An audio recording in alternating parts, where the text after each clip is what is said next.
Hello my dear students, Gopi sir के YouTube classes में आपका स्वागत है।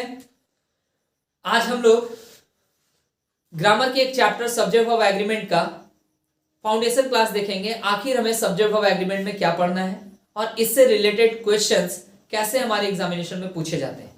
ठीक है, देखिए जो हमारा चैप्टर है उसे हम लोग सब्जेक्ट वर्ब एग्रीमेंट के नाम से जानते हैं।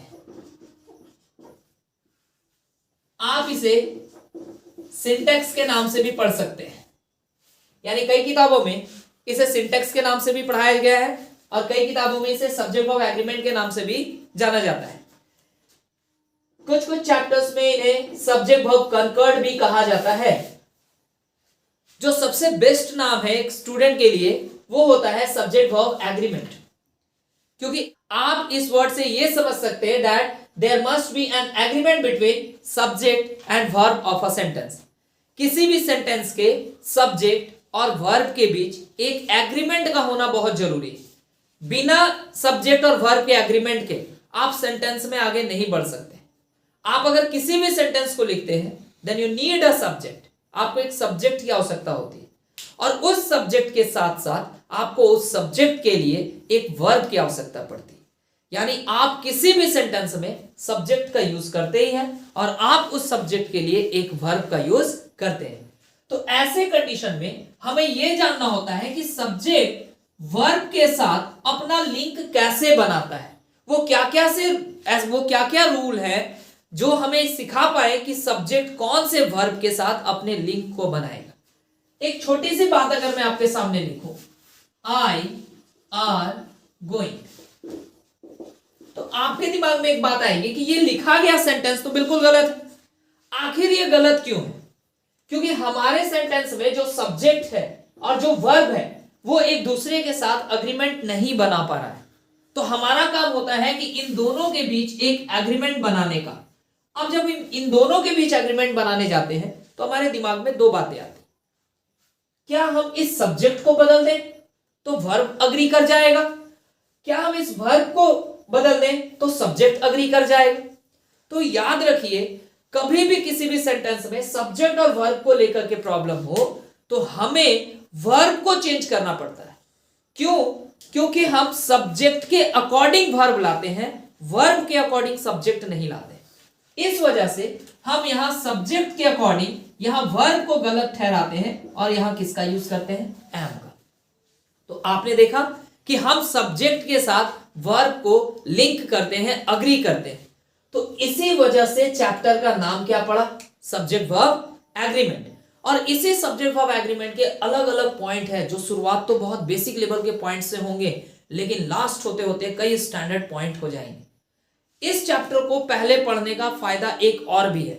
यह चैप्टर कुछ ग्रामेटिकल चैप्टर्स के कॉम्बिनेशन से बना है। इस चैप्टर में आपको नाउन पढ़ना पड़ जाएगा, थोड़ा प्रोनाउन पढ़ना पड़ जाएगा, थोड़ा एडजेक्टिव भी पढ़ना पड़ेगा, आर्टिकल भी पढ़ना पड़ेगा। तो कुछ ऐसे चैप्टर हैं ग्रामर के जो इस चैप्टर में आएंगे। तो जब हम दोबारा आगे जाके नाउन पढ़ेंगे तो ये बात नाउन वाली उस चैप्टर में मिलेगी। फिर आगे जाके हम प्रोनाउन पढ़ेंगे तो प्रोनाउन वाला जो पॉइंट हम लोग यहां पढ़ेंगे वो प्रोनाउन में वापस मिलेगा। तो हमारा एक रिवीजन चलेगा इस चैप्टर का आगे आने वाले चैप्टर्स में। तो इस वजह से इस चैप्टर को पढ़ना बहुत जरूरी होता है। दूसरी सबसे बड़ी बात, आप किसी भी चैप्टर को पढ़ते हैं तो आपको पॉइंट्स पढ़ाया जाएगा और उस पॉइंट्स को समझाने के लिए आपको एग्जाम्पल दिए जाएंगे। एग्जाम्पल की अगर बात करो ना तो जो भी एग्जाम्पल लिखा जाएगा उस एग्जाम्पल में एक सब्जेक्ट और एक वर्ब इंक्लूड होगा। तो आप उस एग्जाम्पल को अच्छे ढंग से समझ पाए और आप ये समझ पाए कि क्यों सब्जेक्ट की वजह से ये वर्ब आया है। तो ये क्लैरिटी हमेशा आपके दिमाग में बनी रहे, इस वजह से भी इस चैप्टर को पढ़ना बेहद जरूरी हो जाता है। और एक सबसे महत्वपूर्ण कारण यह है कि ये एकमात्र ऐसा चैप्टर है जिसके आपके कॉम्पिटिटिव एग्जाम में क्वेश्चंस हर हाल में रहते हैं। आप कोई भी एग्जाम दे कंपटीशन का, ऐसा पाया गया है 99.9% कि सब्जेक्ट वर्ब एग्रीमेंट से क्वेश्चन रहते हैं। ये बहुत इंपॉर्टेंट चैप्टर है डियर, और बहुत अच्छी अच्छी बातें सीखने का मौका मिलेगा इस चैप्टर में आपको। इसलिए पूरा का पूरा ध्यान लगाएं इस चैप्टर में और अच्छे ढंग से इस चैप्टर को सीखें। देखिए, इस चैप्टर में हम लोग दो चीजों को सीखने जा रहे हैं। सबसे पहला सब्जेक्ट। अगर हम बात करें सब्जेक्ट के बारे में, तो सब्जेक्ट किसी भी सेंटेंस में दो तरीके से आप पहचान सकते हैं। कैसे, ध्यान दें। मान लो एक सेंटेंस आता है और उस सेंटेंस में कोई काम हो रहा है। काम कहने का मतलब वर्ब। अगर आपके सेंटेंस में कोई काम हो रहा है यानी कोई वर्ब है, तो आप देखिए कि वो काम कौन कर रहा है। वो काम कौन कर रहा है, जो वो काम करेगा वही उस सेंटेंस का सब्जेक्ट बन जाएगा। जैसे एक साधारण एग्जांपल लिया जाए, राम रीड्स। आपके इस सेंटेंस में पढ़ने का काम हो रहा है और वो पढ़ने का काम राम कर रहा है, that's why Ram is a subject. लेकिन कई ऐसे सेंटेंस आएंगे डियर जहां पे कोई काम होगा ही नहीं। कई ऐसे सेंटेंस भी आएंगे जहां पे कोई काम नहीं होगा, फिर भी उस सेंटेंस में एक सब्जेक्ट तो होगा। जैसे राम इज ऑनेस्ट। आप अगर गौर से देखें तो इस सेंटेंस में कोई काम नहीं हो रहा है, फिर भी हमारे पास एक सब्जेक्ट है। Then how do we identify subject in this particular sentence? हमें यह देखना होता है कि किसके बारे में बात हो रही है। जैसे राम इज ऑनेस्ट में हमने बात की राम के बारे में, that's why Ram is subject. The earth is round, हमने बात की अर्थ के बारे में, इस वजह से अर्थ सब्जेक्ट है। तो सब्जेक्ट पहचानने का दो ही तरीका होता है। अगर सेंटेंस में कोई काम हो रहा है तो उस काम को कौन कर रहा है, वो सब्जेक्ट। अगर काम नहीं हो रहा है तो आप जिसके बारे में बात करते हैं वो सब्जेक्ट बन जाता है। ठीक है। अब हमारे पास सब्जेक्ट जो आमतौर पे बेसिक जो सब्जेक्ट हमें मिलता है वो सब्जेक्ट कौन सा मिलेगा? नाउन। अब एक नाउन के बारे में ध्यान रखो। नाउन क्या होता है, कैसा होता है, अभी हम लोग इस चैप्टर को समझने के लिए जरूर जानते हैं कि नाउन क्या होता है, लेकिन noun complete study noun chapter में किया जाए। अभी आप नाउन के बारे में दो बातें तो पक्का जानते होंगे ना, कि नाउन का जो फॉर्म होता है वो पहला फॉर्म होगा सिंगुलर, और नाउन का जो दूसरा फॉर्म होगा वो फॉर्म क्या होगा? प्लूरल। तो आखिर ये नाउन के सिंगुलर से प्लूरल फॉर्म की जर्नी कैसे तैयार होती है? तो ध्यान दो, अगर आप किसी नाउन के सिंगुलर फॉर्म में एस और ईएस ऐड कर देते हैं तो वो नाउन का कौन सा फॉर्म तैयार किया?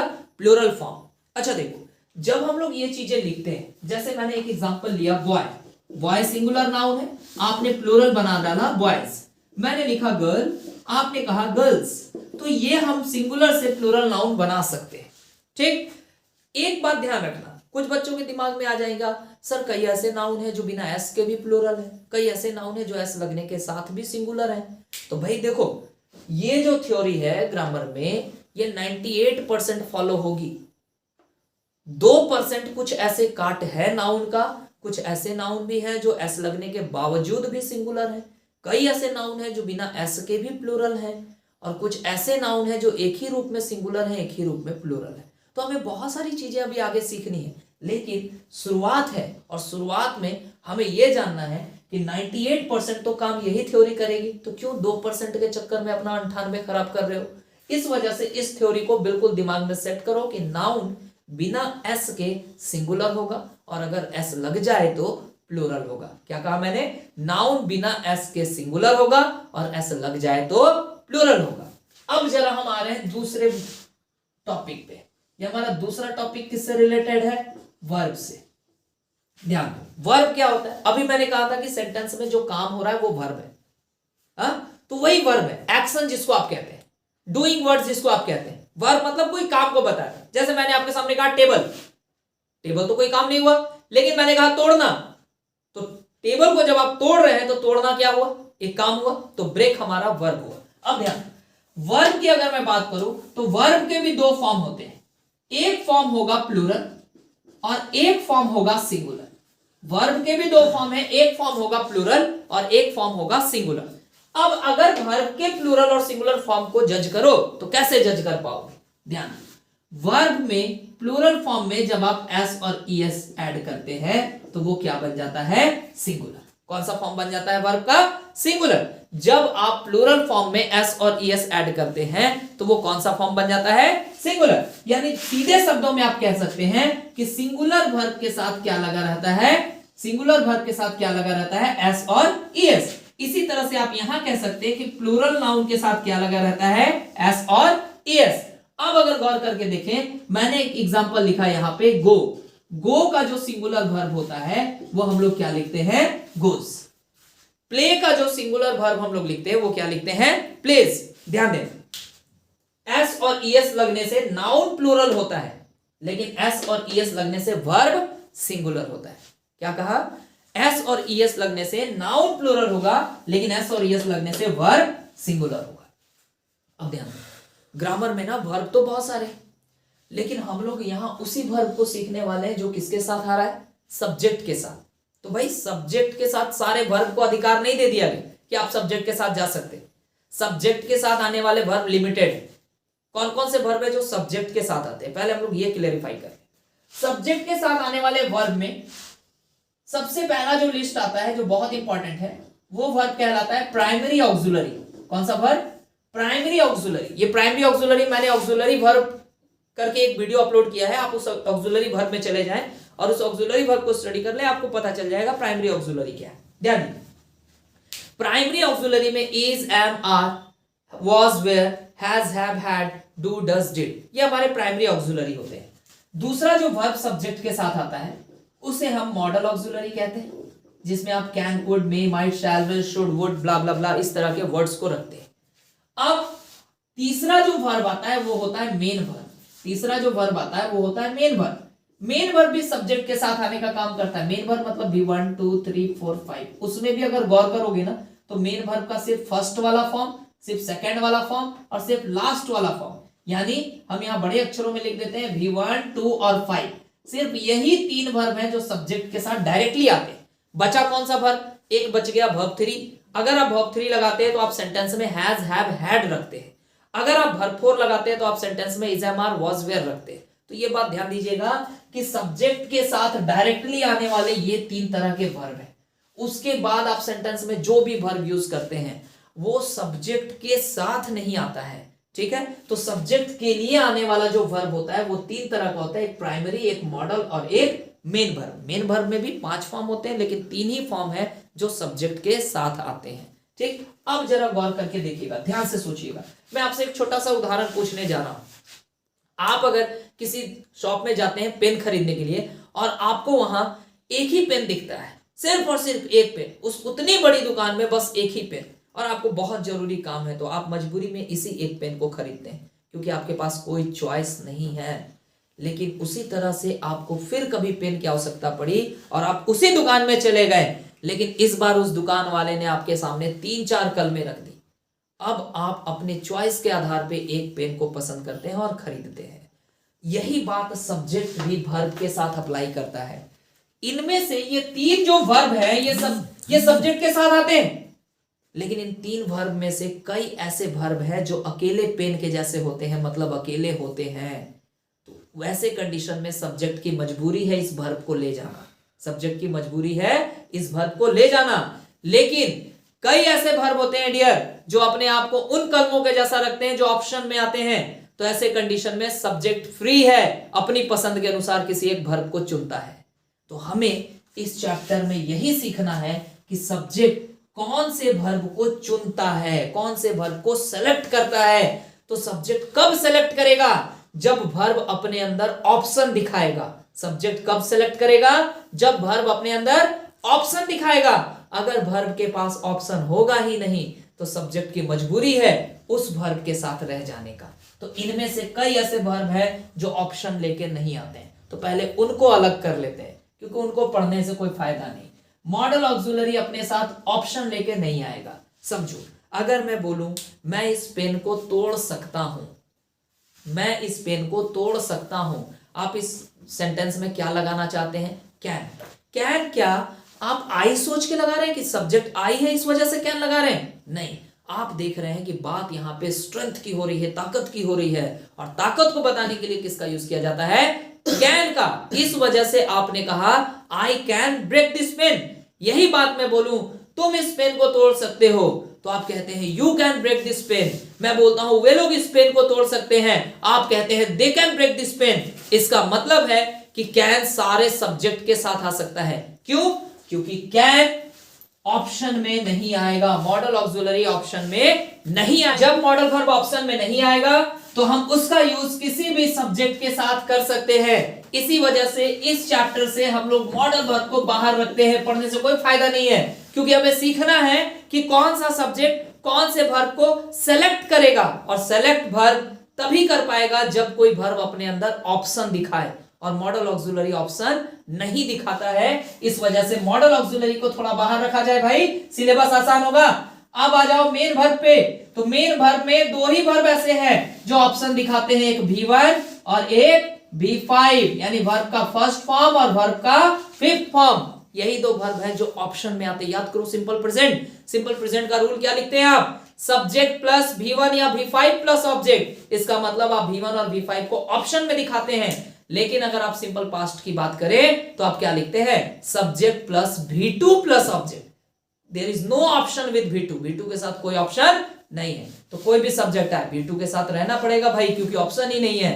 तो जो वर्ब ऑप्शन में नहीं है उनको हटाओ, जो ऑप्शन में है ना उनको लेकर के आते हैं। हमारे प्राइमरी ऑक्सिलरी ऑप्शन में होते हैं। सुनिएगा जरा, is, am, are, has, have, do, does, was, were option में है। दो प्राइमरी ऑक्सिलरी ऐसे होते हैं बाबू जो ऑप्शन लेकर नहीं आते हैं। इनको भी बाहर करो जल्दी। एक हैड और दूसरा डिड। कभी भी ऑप्शन लेके नहीं आएगा। हैड भी और डिड भी। बचे हुए जितने भी वर्ब है ना वो ऑप्शन में आते हैं। और ऑप्शन वाले वर्ब की एक खासियत होती है, वो सिंगुलर होते हैं या फिर प्लूरल होते हैं। अब आप ऑप्शन वाले वर्ब में छांटना शुरू करें कौन सिंगुलर और कौन प्लूरल। तो भैया सिंगुलर वर्ब को छांटना बहुत आसान है। उसके लास्ट में एस लगा हुआ होगा, वही तो वर्ब सिंगुलर होगा ना। जैसे मैं कहूं इज, एम, आर, सिंगुलर कौन सा वर्ब? तो आप कहेंगे सर इज, क्योंकि इज के लास्ट में क्या लगा है? एस, इस वजह से इज क्या हुआ? सिंगुलर। तो बचा कौन कौन सा वर्ब? एम और आर। एम को जरा अभी हम सर्कल में रख रहे हैं, इसकी कहानी मैं चैप्टर पढ़ाने के दौरान बताऊंगा। बहुत से लोगों को दिमाग में ये आ रहा होगा कि सर एम तो सिंगुलर होगा, आई के साथ यूज करते। भाई ऐसे लपेटे में मत पड़ना, क्योंकि बुरा फंस जाओगे। आई के साथ आप गो का यूज करते हैं, गोज का नहीं। आई के साथ आप गो का यूज करते हैं, गोज का नहीं। इसलिए मैं कह रहा हूं जरा ठहर जाओ, समझ जाओ। चैप्टर में मैं सारी चीजों को एक्सप्लेन करूंगा। अभी फिलहाल आप ये समझे कि जिस वर्ब के लास्ट में एस लगा है वो क्या है? सिंगुलर। तो इज, एम, आर में इज सिंगुलर हुआ, बचे वर्ब प्लूरल हो गए। हैज, हैव में हैज सिंगुलर हुआ और बचा हुआ वर्ब प्लूरल हो गया, हैव। डू, डज में डज सिंगुलर हो गया और बचा हुआ वर्ब डू प्लूरल हो गया। वॉज, वेयर में वॉज सिंगुलर है और बचा हुआ वर्ब वेयर प्लूरल है। तो इतने ही वर्ब हैं जो हमारे पास ऑप्शन में आते हैं। देखो ये गो मतलब V1 और गोज मतलब V5। तो इतने ही वर्ब हैं जो हमारे पास ऑप्शन में आएंगे, और इन्हीं वर्ब को हमें सीखना है कि कौन सा सब्जेक्ट सिंगुलर वर्ब रखेगा, कौन सा सब्जेक्ट प्लूरल वर्ब रखेगा, या जब अलग अलग कंडीशन पे सब्जेक्ट यूज किया जाएगा तो उस कंडीशन में वर्ब सेलेक्ट करने का तरीका क्या होगा। ठीक है, तो इस चैप्टर में आगे आने वाले वीडियोस जो आपके होंगे वो इस चैप्टर के रिलेटेड पॉइंट से होंगे। ये था सब्जेक्ट वर्ब एग्रीमेंट का फाउंडेशन क्लास, जिसमें आपको बेसिकली ये जानना था कि सब्जेक्ट वर्ब एग्रीमेंट में हम लोग पढ़ने वाले क्या है। ठीक है, अगले वीडियो में हम लोग मिलेंगे और इस चैप्टर से रिलेटेड जो भी पॉइंट्स आएंगे वो धीरे धीरे अलग अलग पार्ट में आपको मिलते चले जाएंगे। ठीक, तब तक के लिए अपना ध्यान रखें, सुरक्षित रहे। Thank you everyone.